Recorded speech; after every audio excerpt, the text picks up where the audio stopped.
May pakinabang pa kaya ang punong kahoy na ito, lalo na tinirahan na ng mga peste at tuluyan ng nasira.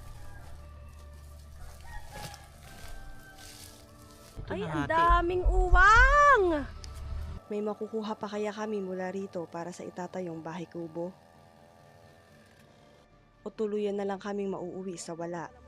Gulat nga ako, bigla may lumabas eh. So, ang goal natin ngayon mga kasingkit, dapat makakuha tayo ng 12 feet na haba nitong kahoy na to.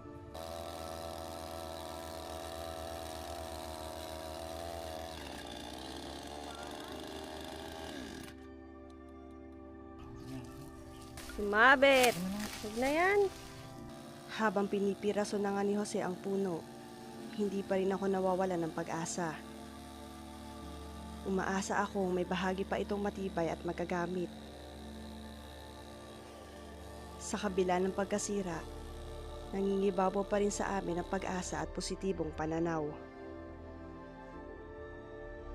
Habang sinusukat ni Jose ang kahoy, pumasok na sa isip ko na baka may magagamit pa kami sa kabila ng mga pinsala at sira nito.